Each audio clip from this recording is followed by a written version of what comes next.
resume our recording for anyone who can't make it today. So a couple of reminders. So Matt Carnes is not going to be able to do his conversion call immediately after this. However, and this isn't a requirement, but if you're looking for some more conversion practice, a different view, there's a call at 3 o'clock today with Dale Archdeacon. He works with Follow Up Boss. He also has his own coaching company. So if you want to get on that and you don't already see it on your calendar, I'm going to drop a link into the WhatsApp group, but that call's at 3 o'clock. It's every week at 3 o'clock. It's really great. What he does is people submit prospecting calls to him and his business partner, and they go through a variety of calls on the coaching call. So it's kind of like when you play sports, so you play soccer, football, or whatever, you watch your tapes and you watch and then you pause and then you talk, okay, see what happened right here. So that's what they do. And it's I really enjoy it because I get something every call that I listen to, and I hop on as many as I can. So I would encourage you to do that. It's at 3 o'clock today. It's not a requirement. So it's just another added resource. And Marianne, there was another call that you wanted to hop on at noon today. So we will be done by noon. So you guys can hop on that if you want to put that in the link as well. Again, not a requirement, but those resources are out there for you in addition to what Matt does for us, but he will resume next time. A quick word about the partnership program. So you can choose whatever program you want to be in. It really makes zero difference. It makes no difference to me personally, or a lot of us within the company. We offer different programs within the company because we believe that there's a million different ways to practice real estate, and we want to be able to help you at whatever stage in your real estate journey, your real estate career that you're in.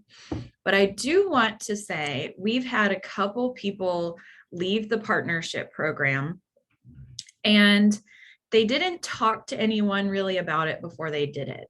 And hindsight's always 2020, but I want to encourage you, if you think, you know what, I've got a couple of deals going, maybe it's time for me to get out of the partnership program and join something else, a different type of program within JCRE. Please talk to Whitney before you make that decision. Please talk to your office manager before you make that decision, because what I don't want to see you do is to get a small amount of success outside of the program, and then, you know the saying, cut off your nose to spite your face. Think about it this way. If you started a side hustle and you started having a little bit of success with it, at what point would you quit your day job to go do that side hustle full time? You know what I mean? Like, look at it like that. Like, you have all these resources for you in the partnership program. Yes, the splits are different, but you don't want to stop this train of momentum that you're on, where people are helping you prospect, helping you build your business, just because you have 1 to 2 successes over here.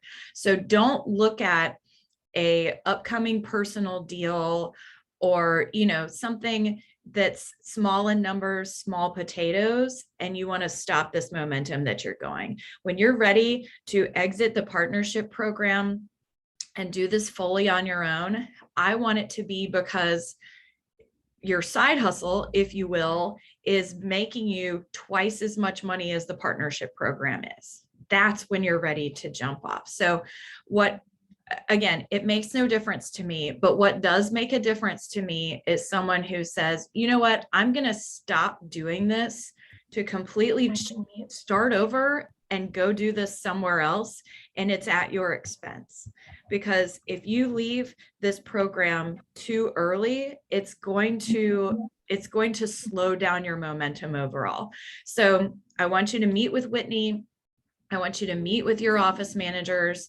Let's go through the numbers, because if it makes sense for you to exit the program, then please do. That's what we want you to do. We want you to make as much money, sell as many houses, do all of the things. But I don't want you to look at one shiny object over here that's a short-term win and leave what could be and what is a long-term pathway to success for you. Like I said, it makes no difference to me. There's not a financial incentive for me to keep you in this program. This program, like so many of our other programs, is solely for your benefit. So there's no real reason for me to encourage you to stay other than I want you to trust me and I want you to trust Whitney, and that we've been doing this for a while and we see what happens when people leave the program too early, and it's not to your benefit. So let's do the math together. Let's take a look at the things that you need to do and make sure you're making the best possible decision, because this industry is so funny, because there's no other industry where you can quit your job and have another job somewhere else within 10 minutes and not even really needing to talk to somebody, you know?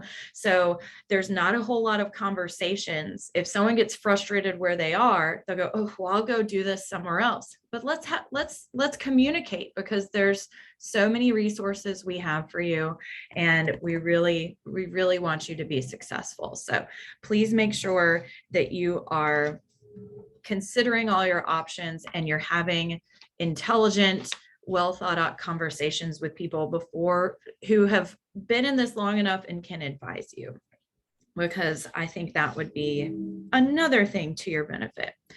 I was looking through my notes earlier and I found a script that you may have heard before, but I wanted to share it with you because I think it's something that would be helpful. And what you're going to do is ask somebody, after you've gotten to know them a little bit, to sort of gauge where they are in the process. So you would say, on a scale of 1 to 10, how ready are you to buy a home?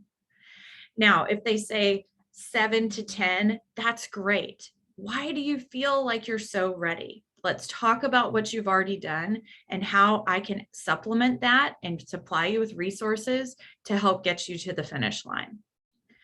Now, if they say, I'm a 2 to a 6, let's say I'm a 3. Okay, why didn't you pick a lower number? Is the response there? They're not going to be expecting you to ask that question of them. And that will allow them to tell you what they've already done and their reasons why they want to buy a home. All right. So if they say 2, you say, okay, well, why didn't you pick a lower number? Oh, well, because I know I need to do this because of XYZ. They're going to tell you and themselves out loud why they know they should buy a home.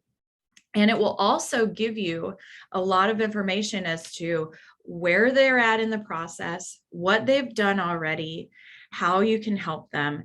And by allowing it to be their reasons why or why not, that is a bigger inherent pull on them than you telling them, here's what you need to do.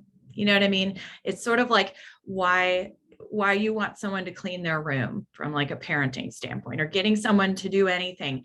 If you can have them realize that it's their idea, they're going to be a lot more willing and eager to do it than if they feel like they're being pressured from someone else. So on a scale of 1 to 10, how ready are you to buy a home? 7 to 10, great. Let's talk about that. Let me tell you how I can be a great resource to you and get you over the finish line.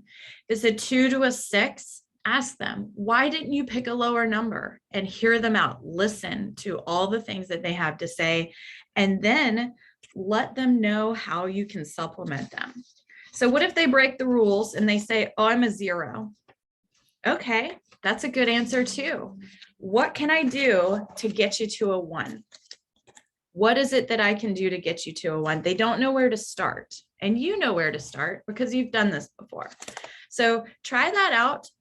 If you're kind of stuck in a conversation, that might be something that most people haven't been asked before. And it would be helpful for them to do that self-check exercise with you and figure out where they are in the process and how you can help them. Now, I wanted everyone to turn their cameras on today because I want to talk to you about what's going on. So I want to hear two things from you today. First, I want to hear what is working. What's working for you in your business? What have you done that's allowed you to take some progress, to make some progress rather?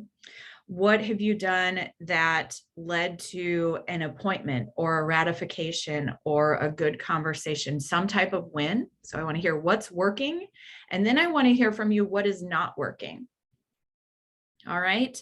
Because we have a lot of great minds on this call, and we do a lot of talking to you about theory and, different things to try. But every few calls I want to, or sessions that we have together, I want to hear what you personally are struggling with. So do I have any volunteers to go first, or I can start calling on people? So I want to hear what is working and what's not working. I'll go first. Yes, Joel, 10,000 points to you. All right, what's working? As corny as it sounds, what's working is just actually putting in the effort for prospecting. I kind of got frustrated with prospecting for a few days, and so I laid really low with it for about a week, or probably about 2 weeks, because I also had a lot of things going on, trying to get some closings done. I got some due diligence stuff we got on a couple other transactions. So I got 4 pendings that have taken up quite a bit of time, which is good, but also bad when it comes to prospecting, because that kind of gets pushed to the side.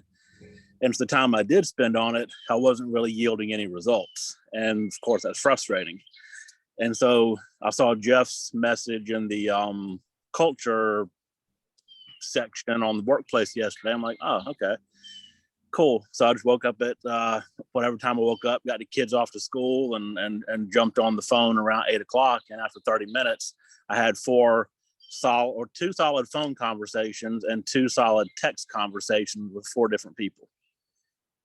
That's so awesome. It's just putting in the effort, and it's like fishing. Sometimes you throw your line in the water and sit there all day long and nothing bites.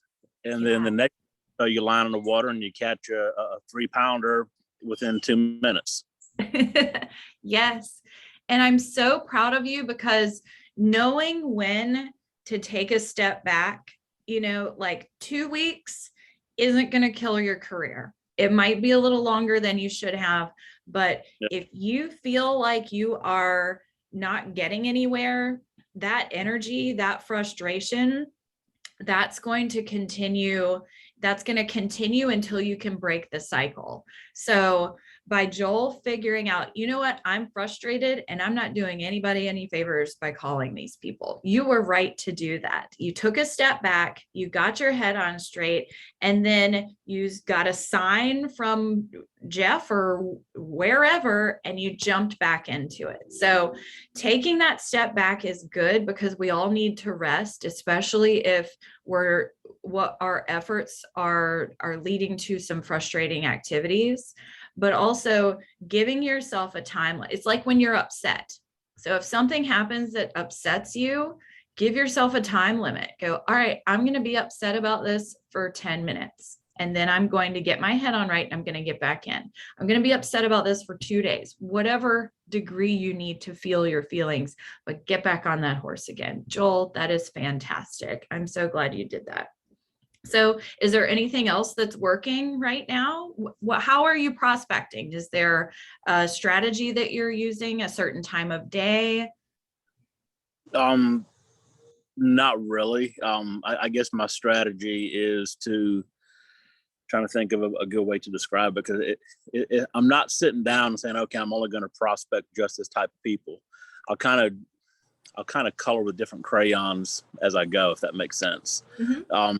The 3 new buckets that were created by the people at the big company wide that we did. Uh-huh. I've been using buckets of prospecting, and I'll kind of jump around. Like I might do 10 or 15 in one, and then 10 or 15 in the other, 10 or 15 in the next, versus just sitting in one and not having luck and then getting frustrated. I kind of jump between all three of those back and forth. And I've always had all my alerts, like everything in Follow Up Boss. I have all the alerts turned on, so I get inundated with like way too many alerts every day. Mm-hmm. What I'll do is I'll go through, and I have them filtered into a separate folder in my email. So I have like 3,000 unread emails in this one folder for just Follow Up Boss alerts. And I'll just go through maybe 20 or 30 of those of the most recent alerts and just go through some of those. That's so it's good. kind of a strategy where I'm picking a little bit out of here, picking some out of here, and picking some out of there. That's good. And that'll give you a good variety, so you're not going to get bored or stale with one source. Good. Right. Yeah. Very good. So what isn't working for you right now? Not that it really isn't working. And I don't want to open a can of worms on this, but no, it's good to get your advice and maybe hear if others are having similar frustrations or not. For a while, some of the call partner calls that I was taking didn't really yield very much when I actually got on the call. It seemed like the person was almost confused. It's like, well, why are we even talking? Like, I'm not really ready. I was just answering the questions the other person said. Now they transferred me to you, and they weren't nearly as ready as the person on the phone transferring to me kind of implied that they were, and that was frustrating to me. And so I ignored some calls for a while, and then it became recently to where it seems like the calls are always coming in when I'm doing something else. Okay. And so I haven't taken a partner call in a few weeks now. And I have some self-guilt about that. But it's also like, well, why does it seem like something's happening every time a call comes in and I'm not really in a position to take a call? I'm picking up a kid from school. I'm in the grocery store. I'm in the middle of trying to get food prepared or whatever the situation is. So I'm kind of struggling with that a little bit internally and just, wanting to know how others have approached it, what your advice might be, and so on. Yeah, well, that's really good. I'm glad you shared that. If you are getting those calls, can you email the name or some type of detail on that over to Whitney and I, so that we can get with Conversion Monster to correct that for us? Always, you're not opening a can of worms. Go ahead. I mean, going forward, yeah, I'm looking back, I would not really be able to pinpoint who they would have been. No, so yeah. Going forward, if anyone gets a call and you're like, this probably shouldn't have been passed over to me, let me know. So thank you for sharing that. First, something that I think we need to be reminded of, it's not something we talk about regularly because it can be perceived as something sort of negative, but the best converters, the best real estate phone call converters are converting at a level of about 3%. And you didn't hear me wrong, 3%. So for every 100 calls the best converters make, only 3 are going to go somewhere. And I think that's important for us to talk about on occasion, because it gives us some perspective. Because when it comes to incoming phone calls or alerts or even outbound phone calls, that should be our expectation, that 3 out of 100 are going to get somewhere. Now, are our conversion rates higher in the partnership program? Yes, because we have someone vetting those calls, and they're not all of the 100 people that the Conversion Monster people are calling are making its way to us. Like the cream of the crop rises up and then that gets sent to us. So bear that in mind with your outgoing prospects, as well as the incoming calls from Conversion Monster or Matt or whoever. We are looking to convert at about 3%. Okay, that's great percentage. So don't get too frustrated if you're not if every single phone call you get doesn't go somewhere. So back to what Joel was saying, the calls are coming in when he's doing something else. So I feel like this, and again, this is a feeling and not a fact because I'm not at home with you, Joel, but I feel like there's sort of a pattern that's going on and we need to get you out of it. Because if you're like, something's happening again. So what I would do if I feel like there's a pattern going on, I would resolve that the next time I get a call, no matter what I'm doing, unless you're in the shower and you miss the call completely, if you're physically able to answer the phone, drop everything and take the call. Like, just make up your mind before that call happens. I'm going to take this call. I'm going to tell my kids, Dad needs a few minutes. I'm going to turn the burners off on the oven for 5 minutes.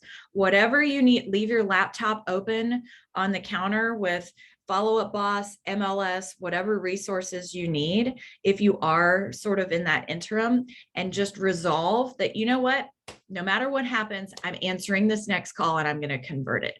That decision of I'm going to do this is going to help you break out of that cycle. But let's hear from the rest of you. What else how do you battle with that if you're in the pickup line for your kids, or you're at the nail salon, or you're at the gym and you get one of these calls? How is it that you manage your personal time versus picking up the calls? How do you determine what you're going to do? Hey, Chris. Hey, Dina. Yeah, me and Latoya here. Oh, hey, yeah. Hey, you guys. Can't turn my camera on because I've been driving. We're putting signs out today. There you go. But a lot of like what Joel said, I had to take a step back and just kind of reassess everything. And I've gone back to, prospecting when the mood hits me at a stop sign, in a parking lot, just that sporadic thing. And it seems to be doing a little bit better with a goal of 1 appointment a day. Good. So what do we do with those incoming calls? What do you do if you're busy? Is there a way to help manage that? Is there something you say to them about not being in front of your computer? I keep a notepad right beside me, and my phone is on auto answer. And normally I'm either parked or I'm within 30 seconds of getting to a parking place. And I'll just pull over and take it right then. That worked this morning. I got a listing appointment. Good. That's awesome. August says, I keep a pad and pen with me and tell my kid to take notes of everything they say, and they've learned how to do it. That's actually really good. If they're of the age, give them if they're of the age where they can read and write, or maybe they can't and they can just pretend, that would keep them on the sidelines while mom or dad handles the call and allows them. So Joel, let's try this over the next week. Let's say, you know what, just for this week, I'm going to answer every call. If I can physically answer the phone and talk, I'm going to figure out a way to do it. Now, I don't want this to interfere with your family time. And I don't think, you're getting hundreds of calls every week, but let's see if we can break that cycle between now and the next time we meet, and see if we can just sort of interrupt that flow that we're having.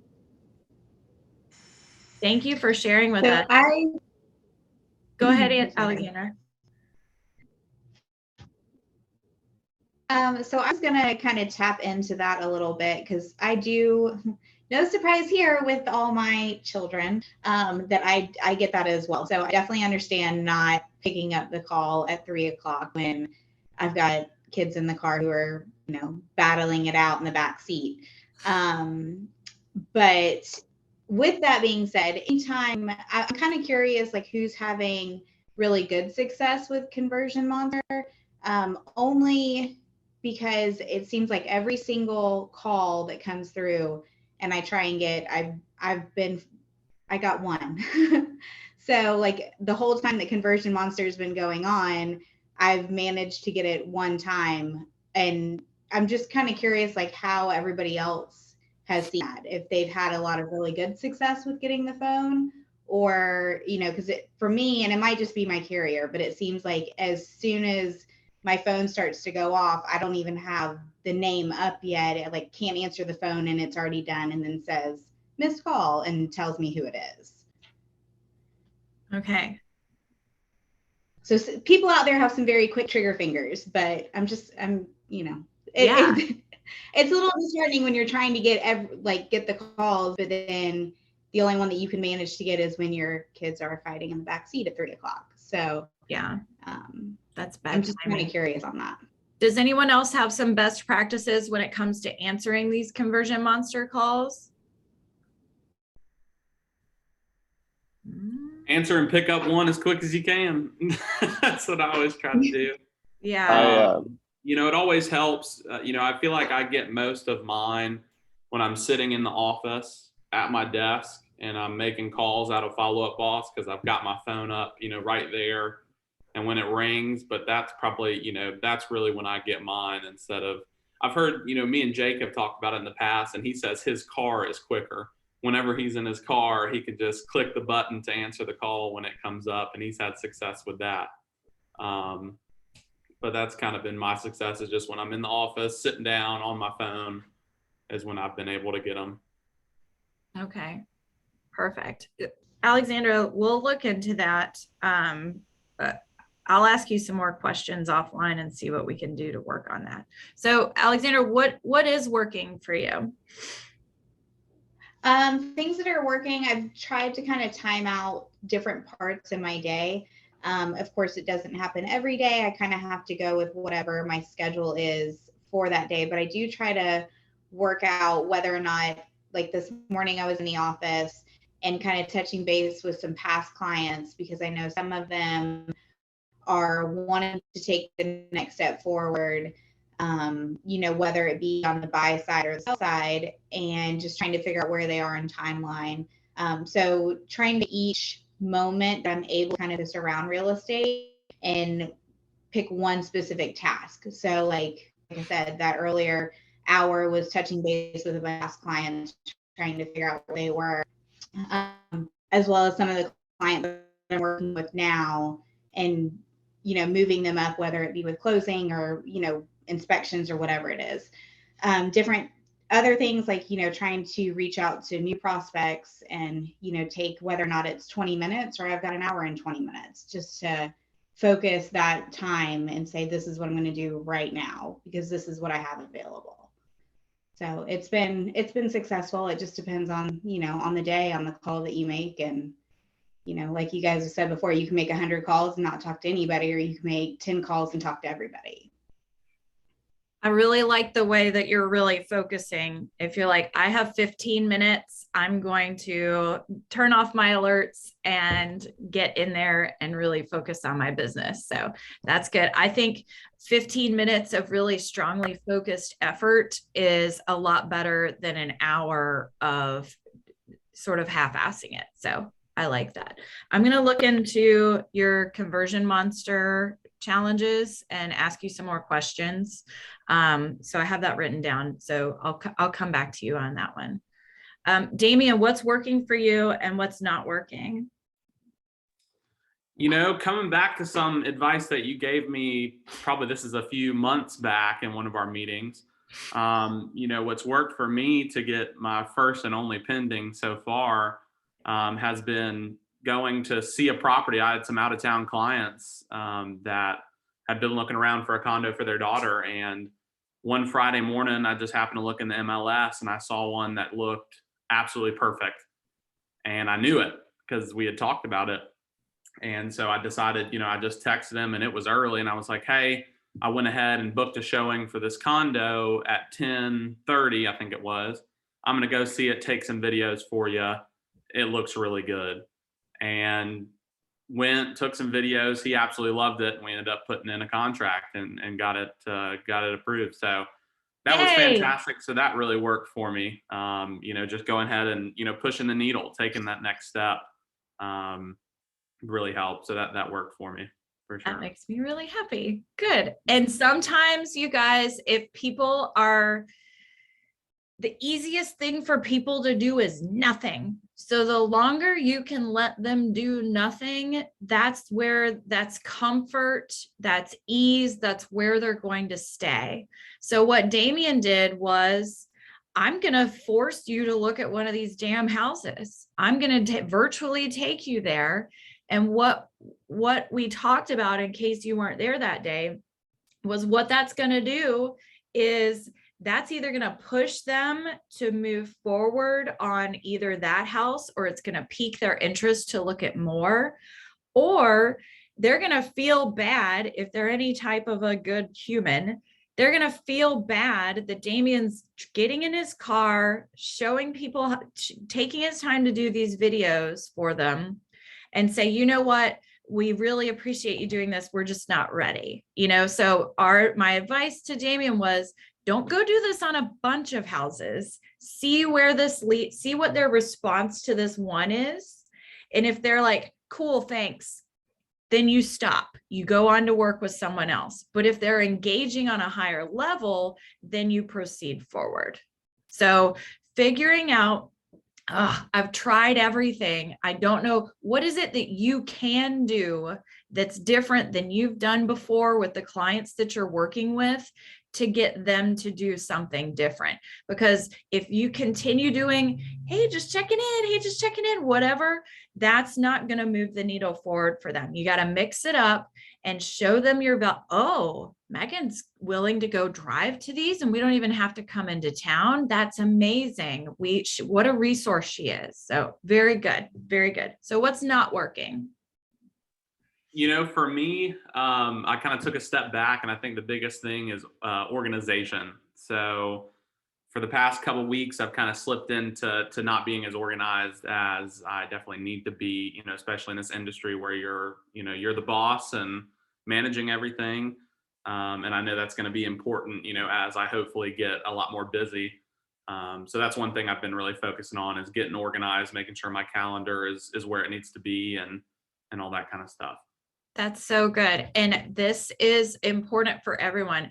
I get overwhelmed often. I'm on every single office email. I'm in every single office WhatsApp. I'm on, I'm inundated with information, and being organized and helping you to decide what's urgent versus what's important is very good. And sometimes I always tell people, if you don't know where to start, clean your desk, clean your workspace. Like, having a clean workspace where everything's put away is going to allow you, it gets you up and doing something, because you have fight, flight, or freeze. And oftentimes when we get overwhelmed, we're like, I can't do anything. I'm just going to lay here and freeze. But if you clean your desk, that's sort of a finite amount of time. It's not going to take you 2 days to clean your desk, probably. It'll take you about 15, 20 minutes if you're really getting in there and cleaning and organizing. And then you're already up and moving and doing, that'll lead you to the next thing. So if you don't know where to start, clean your desk.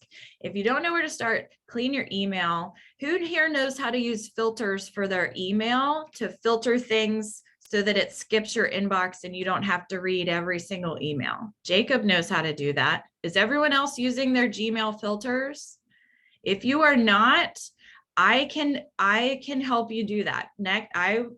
Next time we meet, I want to get through everybody we can today. Next time we meet, we're going to talk about using Gmail filters, because if I pull up your email and you've got 20,000 unread emails, that is no bueno, no bueno. You can't properly help anyone if you aren't organizing your work, and your inbox has to be very organized. So what we'll do next time we meet is we'll go through those filters and everything, and hopefully I can maybe do something in between then, but getting organized. So Damien, continue getting organized, and that way you have this nice fresh foundation to jump off of and get back into it.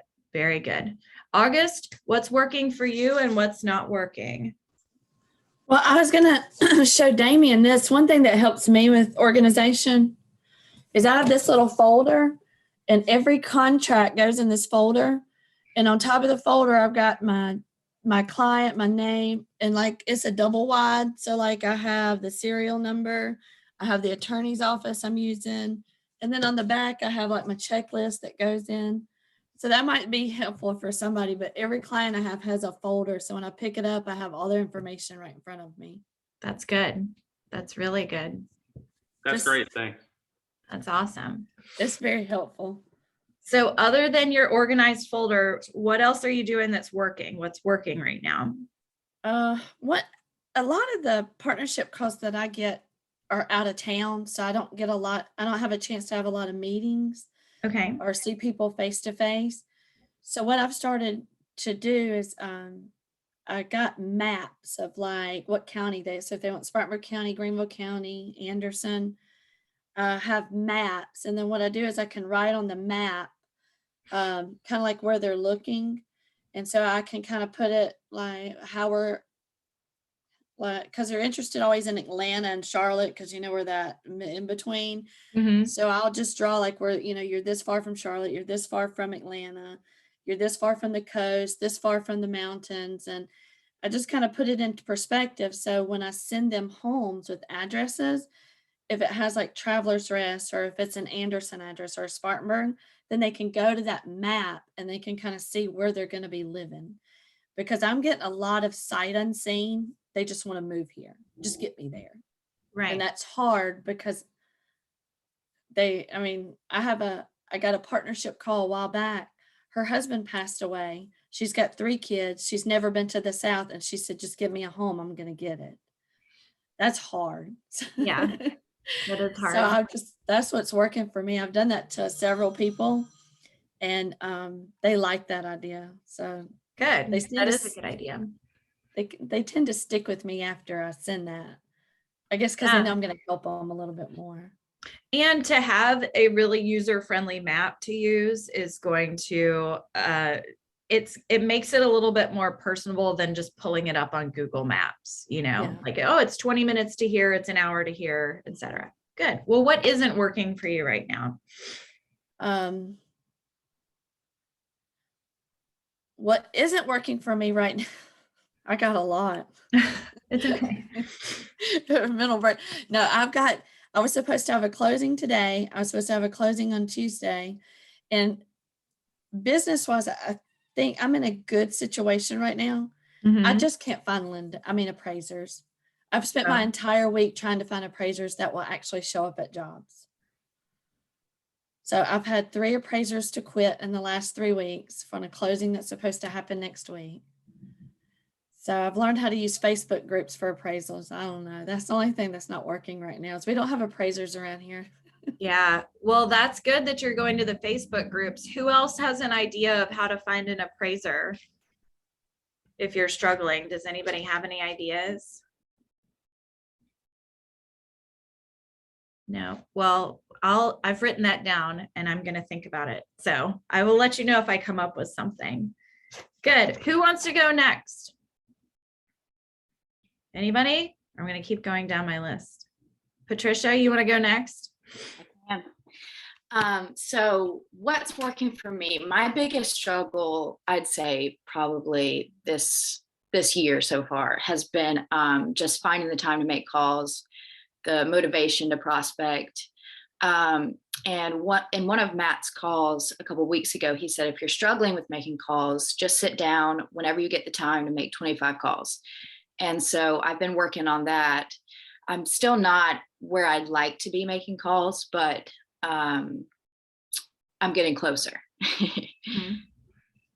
Good. So, That's good. And what's not working, I'd say, is probably my scheduling. I work better when I have some sort of structure. And so if I could sit down and, write out a schedule for each week, I feel like I would work better with that. Yeah. So what would your schedule look like each week, do you think? Well, I'd like to, do prospecting 8 to 10. I really don't know. Okay. Well, I have some ideas of how you might want to schedule your day. And I can share that I'll share it with everyone, but it's sort of a template of I coach people when they first get started, and it's sort of a mock schedule of how I spent my time and how a top producer would spend their time. So I can share that schedule with everyone just as a sample. And of course, you're going to build it to be whatever works best for you. Right. But I can share that with you just to sort of give you a framework and get started. Yeah, that'd be perfect. Good. Mariah, what's working, what's not working? So I found one thing when it comes to prospecting, and if you're in the Columbia office, close your ears because this is my thing. So basically, I would look at the Follow Up Boss stats from the week before and see what days nobody was really making calls and nobody was working, and then you just go work those days. Like if nobody's up Saturday morning making calls, that's where you should be because the leads are still coming regardless of who's taking the calls. So that's something that is working for me. Come back to me on what's not working. Okay, well, that's good. So how do you look in Follow Up Boss? Is there a filter that you use? Are you looking on the leaderboard, or how do you determine who in your ponds or your offices, like what a dead time to call might be? So I just go to the leaderboard, and then you can click like your office and you can pick any time really.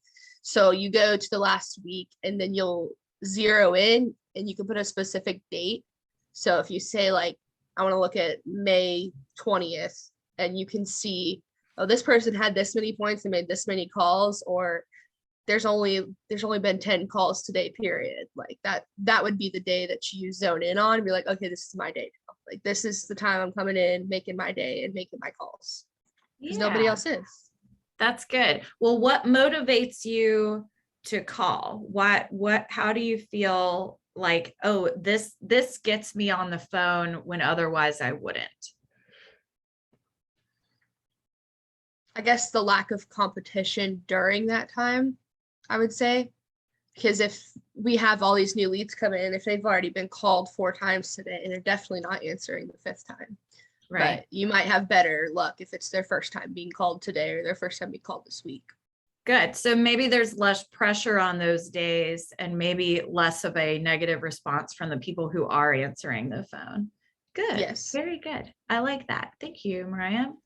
Megan, what's working and what's not working for you right now? What's working is, so our office, I'm not sure if every office is doing this, but set up an accountability program, and what they just kind of started it off with was call 30 leads a day for Monday through Friday, all 5 days. Make sure you call those 30 leads and take notes of who you talk to. And I guess the accountability is really working. If I wake up and I know that I got to make those 30 calls, even though I'm going to make more than that, but I got to make those 30 calls to show that I made 30 calls and I'm in the program, I'm looking to do it. And since it started, I've noticed that I'm a lot more motivated to do it. And then after those 30 calls are over, I'm motivated to call more to see if there's more that I can get. So new thing that started, but I like it. Good. And what's not working for you? Actually the scheduling thing. So I'd be very interested in what you said you're going to send out, because I'm the same way as Patricia. I have to be structured, and for some reason I just can't figure it out myself, and it's frustrating. I feel like I can get so much further than I have gotten if I could just get that structure in place. Mm-hmm. Good. Well, I will be glad to help with that. I'm very good at scheduling and structuring, so I'll have you down for that. And for those of you who are struggling with some motivation, do you have an accountability buddy, accountability buddies? Is there someone in this program or in the brokerage or whatever that is, someone that you could maybe check in with once a day, 3 times a week? Set something up with them. Ask them, hey, I need a little extra level of accountability. You can ask your office leadership to do this for you. You can ask Whitney Muncie to do this for you. Say, hey, I want to check in with you every Monday, Wednesday, Friday, and I need you to hold me accountable to it. I mean, if you want to find a buddy, if you want to find Whitney, if whatever you want to do, find someone. Whitney would be a perfect person to do this, but say, all right, I put on your calendar and I'll have it on mine. I'm going to check in on these days. And it doesn't have to be this long protracted thing, but having someone to report that to, hey, I made 30 calls on Monday. I didn't really feel well Tuesday, but I'm going to make 50 calls on Wednesday. Do what you say you're going to do. I used to do this for someone in the company, and I told them, look, my time is very valuable. And if you don't, the first part of that conversation I had with them was, how many calls did you make last week? And if they said 0, I hung up the phone. I don't ever hang up on it. I wasn't trying to be rude, but that happened once. I didn't make any calls. All right, I'll talk to you next week. Click. That showed them, if you're not willing to do the work, I don't have time to talk to you. Okay. So start with Whitney, or if there's someone in the program or someone in your office that you want to pair up with, and figure out, all right, these are what I'm committing to do. What are you committing to do? And then we're going to hold each other accountable for it. So that might help you as well. But yes, Whitney is a great person to start off with that. So let's start there. And yes, I'm going to share those scheduling things. Marianne, what's working for you and what's not working for you? Well, since we've been talking a lot about prospecting, and Joel mentioned that he's using like the follow-up boss notifications that come in, and I've liked those a lot too. I've found a couple, I mean, that they're at least somewhat active, right? And they come in and it's an easy way, instead of as soon as you see it come in, if you can, and just give them a call, even if it's not even during where you're normally prospecting. So I found some good success with that. But I don't know what's been going on the past couple of days. It's just like 15 every minute. So right now I woke up this morning, my inbox has 8,000 emails in it just from like last night and yesterday. So I'm not sure what's going on with that. If you know what's. I do. So what's going on? Sorry, my phone's. We are moving everything from sync into follow-up boss. So this is going to be a very short-term pain with all of the notifications and alerts and everything, but it's because we're taking, you can't move to a new CRM overnight. You can if you have 100 leads. You can't if you have 300,000 leads. It has to be done in phases.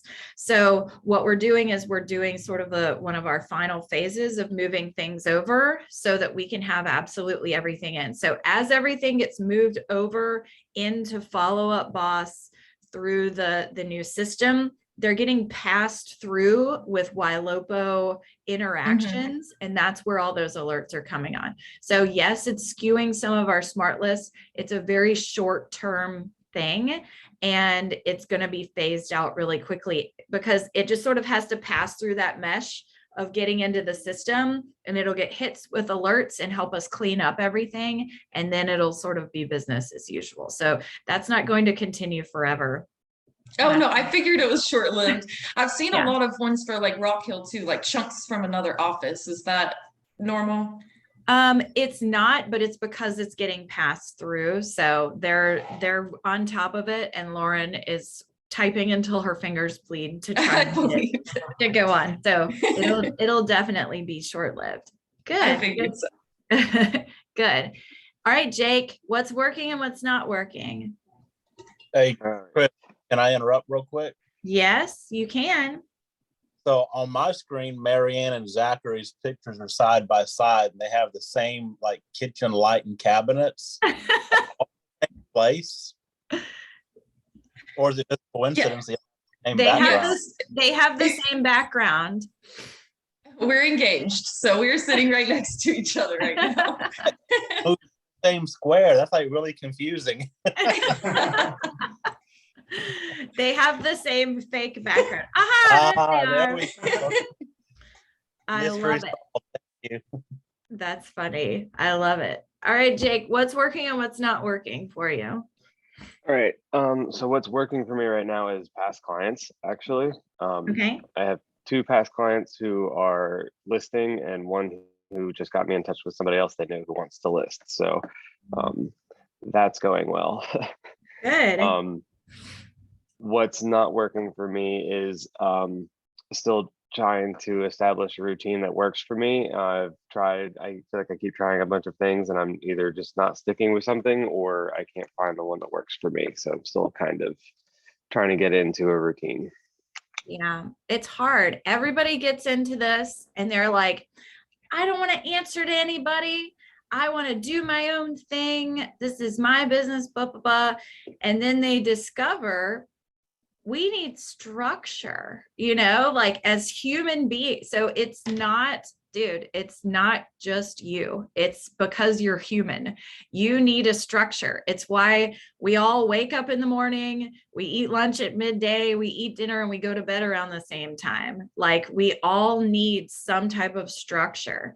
And so figuring out what works for you is going to be good, but you have to keep trying to find that structure, because until you can be held accountable by yourself, you need to have someone else to help hold you accountable. So this is really good because I'm getting ideas of different things we can do to help you guys along in that journey. So this is awesome. So everyone's going to get the scheduling samples that you can sort of tweak and make your own.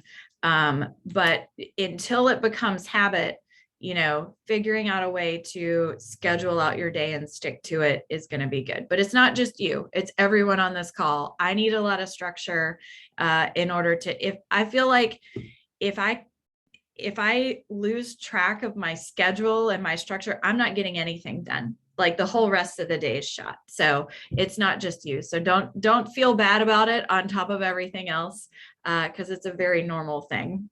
Don't worry. Zachary, what's working for you and what's not working for you? So what's working for me is say like, a client that I've talked to a little ways back and I'm trying to follow up with them and, keep in touch, move the needle along. What I've started doing is just being very direct with them in the nicest way possible, but just kind of being very direct with them and figuring out how serious they are in that way. And so that's been working to kind of figure out if someone's actually serious or not. And then what's not working is, I'm going to go back to what Damien said, is just organization. I need to get more organized. Okay. I'm excited because I can help you guys with this. It's going to be good. Okay, awesome. Good. Miss Linda, Agent of the Month in Myrtle Beach. What is working for you besides Agent of the Month, and what's not working? Well, actually, that's a good point, Chris, because I use things like that to generate a little personal publicity, and that helps. Posting on my Facebook. And so, different people that I know, I don't want to walk around telling everybody that I'm doing a good job or something, but, a third party saying that is great. And that's very helpful. So I've gotten some good leads from that. Good. So that is, yeah. The other thing is that I try to be very consistent, and I'm, in saying that, I'm kind of reorganizing right now what my consistency looks like. I'm trying to get some tips and ideas from people who I know are doing the business and doing it well, in terms of when I'm prospecting, how I'm following up with people, the intentionality of the purpose of the call. I tend to enjoy people a lot, so I don't want to just be making a million friends. Just listening to how people are doing things. And one thing that I've been doing that seems to be working pretty well, actually, is when I reach out to somebody and they don't answer the phone, I leave them a short voicemail, let them know who I am and why I'm calling. And then I text them and let them know that I'm the one who left them the voicemail. And could we talk briefly about what their plans are? And then I say I'm looking forward to hearing from them. And I actually been getting a lot of responses to that. Usually Good. it's a text back that they turn into a phone call. So that's actually been a very good, set of things to put together.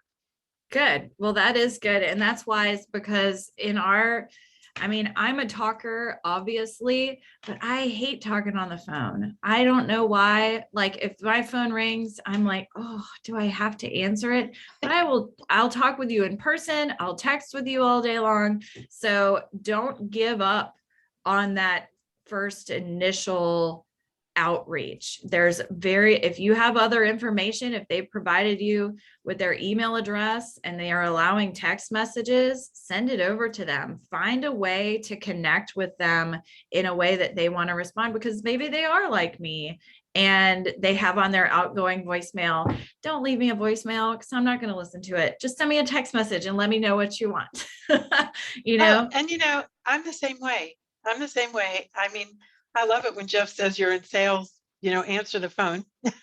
Yeah. So, yeah, we have to answer the phone. But at the same time, there are just times I'd kind of like to know, why is somebody reaching out to me? What's that about? And if it's somebody who's fairly friendly and, whatever, I'm perfectly happy to engage with that person. So I guess I'm mirroring myself in a way, Yeah.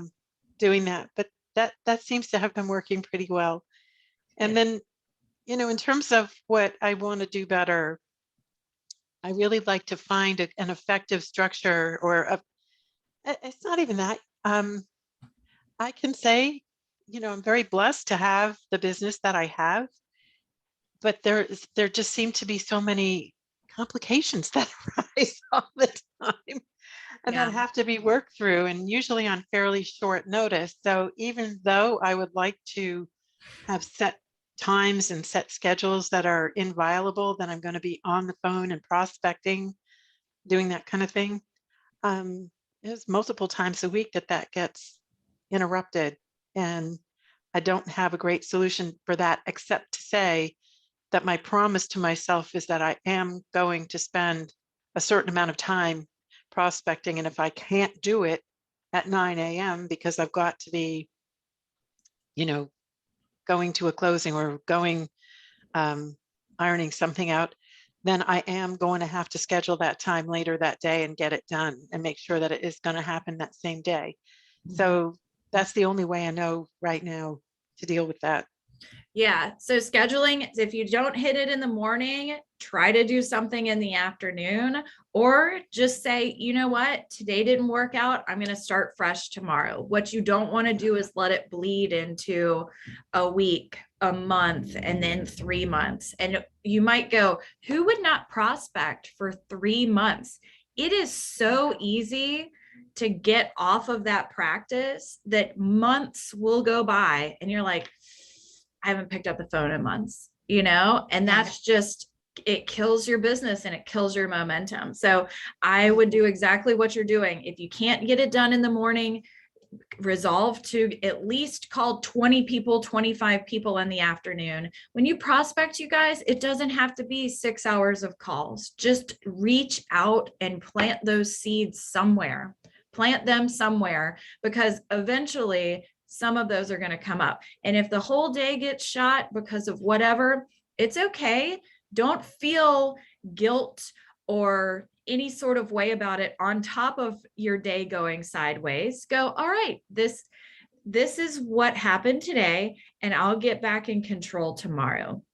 The definition of suffering is wanting things to be different than they are. So having a level of acceptance about the fact that we do have to be reactionary in our jobs in large swaths of our day, and being okay with it is going to help give you a lot more ease in your day than trying to stranglehold and control it all the time. That's right. Well, good. Tamitha, what about you? What's working and what's not working?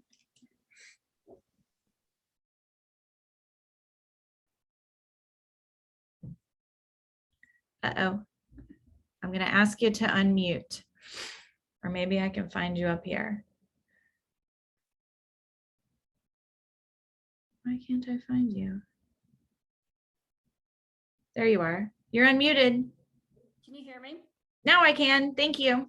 Well, I've totally lost my Zoom profile. I can't see anything. I can just hear you. So I Well- can't get it back up on my screen. I'm sorry. Well, we can hear you and you look great. So go ahead.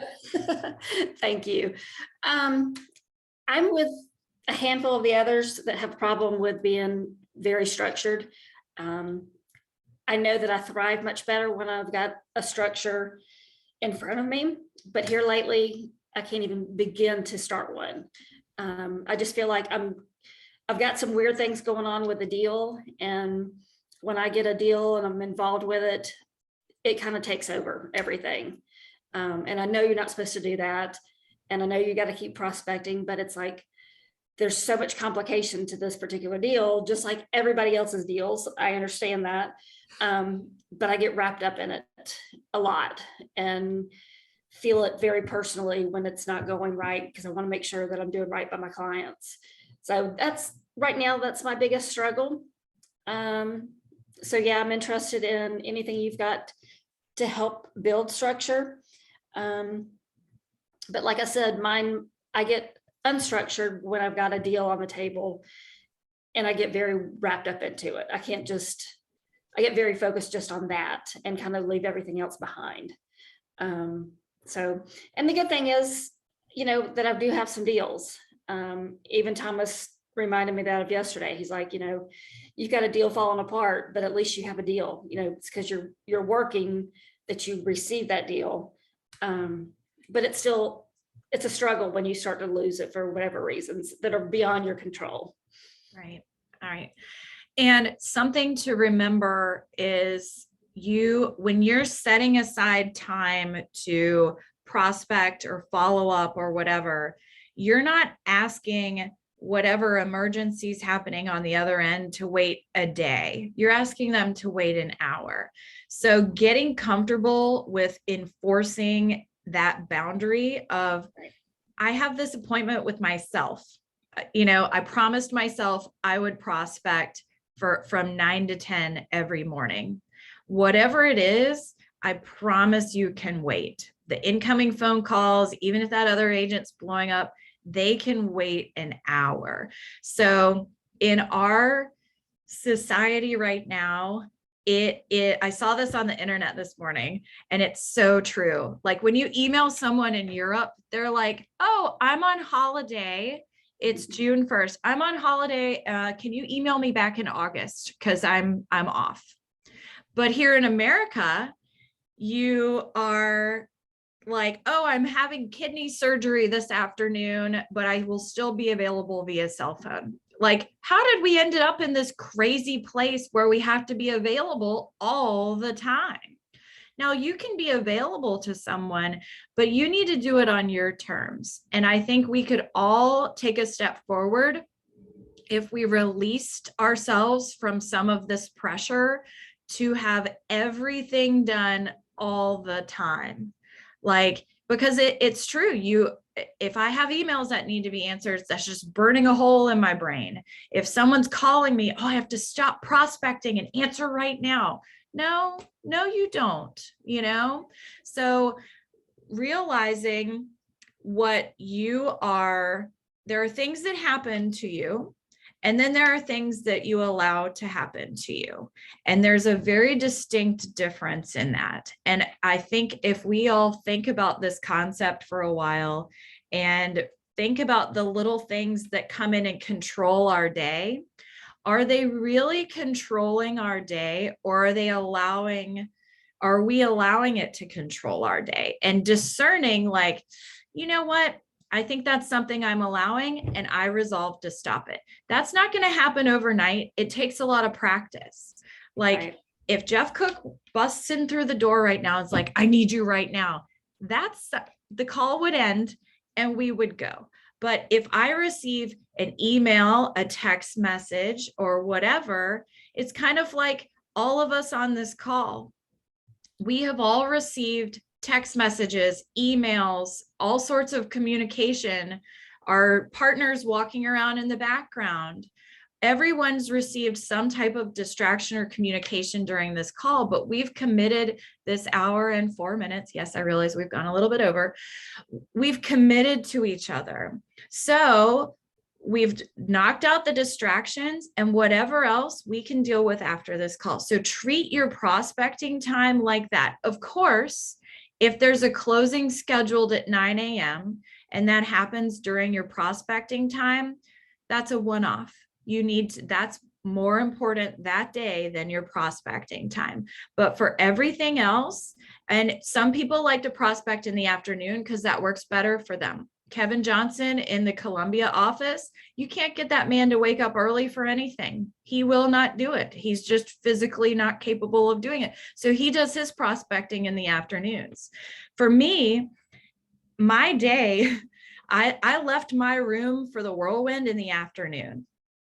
But if I knew myself, and I knew that if I left my prospecting time until the afternoon, I would never get it done because something would happen every single day. So for me, it works best to do my prospecting in the morning because fewer things interfered with that time. Fewer things happened where someone was like, hey, I have 2 hours this afternoon. I got to go see a house. Okay, whatever. So finding a time that works best for you that you can hold sacred, whether it be for prospecting or doing your paperwork or whatever those urgent, important things that you have to get done, that's going to help you hold that time more sacred. And if we can do this for an hour, you can do that for an hour a day as well. So try to discern and do, I love a self-check. Ask yourself, is this really happening to me? Or am I allowing it to happen? Because your reaction to those things is either going to fuel it to make it worse or happen more often, or it's going to, you know what, I said I was going to do this. And once you start keeping promises to yourself, you're going to find it a lot easier to keep promises to everyone else in your life. But if you're consistently breaking promises to yourself, then where's the boundary, So let's start there. We even saw today, I've taken 2 follow-up calls today from clients during our meeting. It's just like, I can't not take it when I see it come through. Well, I give you permission to not take those calls. Okay? Like if I give everyone on this call, look, I guarantee you there are levels of expectation, things that you say I have to do that no one else is asking you to do. All right. We are holding ourselves to unrealistic expectations. We need to make sure we're doing the right things at the right time, but not at our own expense. So I release you from that. If you are in the middle of something, be present in that something and take the call later. Set up on your cell phone a quick response. Hey, I'm in a meeting. I'll call you back. I'll call you back in just a little bit. Okay. They can wait and they will respect you more and think you're a much busier agent because you have those boundaries. That's why we say when they go Tuesday at 1 o'clock. Nope. I don't care if you're supposed to be laying on the beach Tuesday at 1 o'clock. You say, nope, I can't do it. What about 4 o'clock? So that immediately tells them, ooh, she's got something on her schedule. You can't be available to everyone all the time. And I want you all to be present in what you're doing, and it can wait. All right. It can definitely wait. So I'm telling you, you don't have to do that. In case no one else has ever told you, you don't have to do that. If you're in the middle of something else, you don't have to pick up that call. You don't have to answer that text. You answer it when you're ready. Now you do need to get back to them promptly, but they can wait. I guarantee you. All right. Thank you. You're welcome. Thank you guys so much for sharing. I know some people had their cameras off because they're laying out signs or whatever. So thank you so much for being here today. I'm going to share these things with you. If your office has set up some sort of challenge That's awesome. What I don't want to do is set up a challenge. Oh, hey, Latoya, do you want to share your win and struggle real quick with us? Yes. Please do. So, things that I found that weren't working and were keeping me losing. Can you hear me okay? Mm-hmm.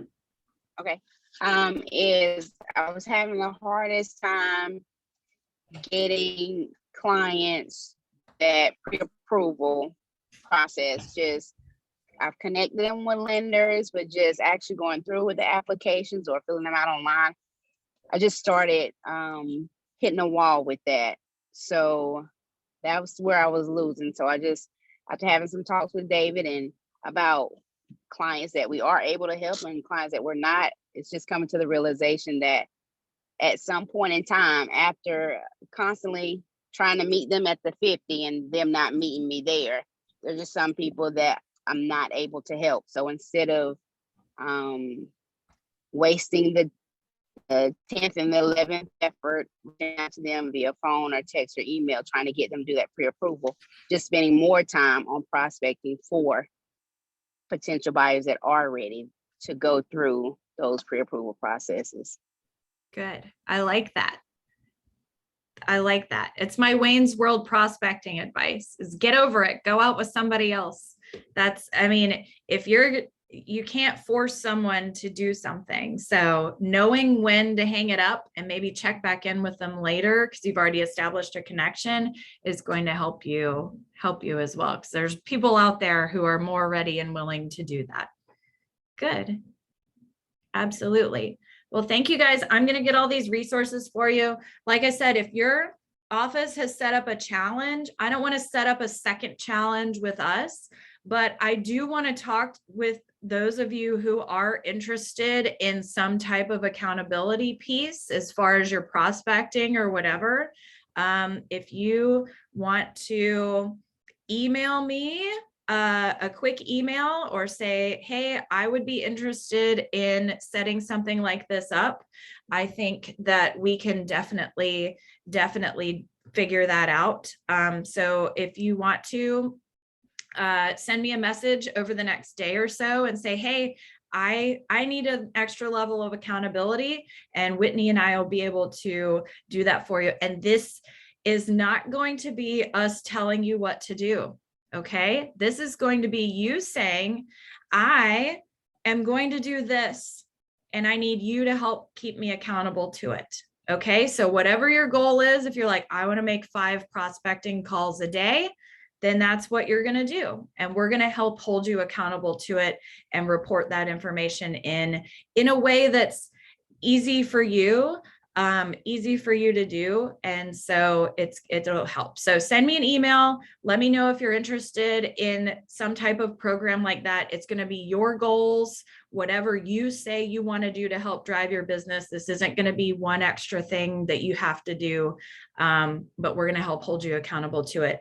And we're going to talk a lot more about organization of our time and our email and our work, and it's going to be really good. So thanks for staying a little bit extra.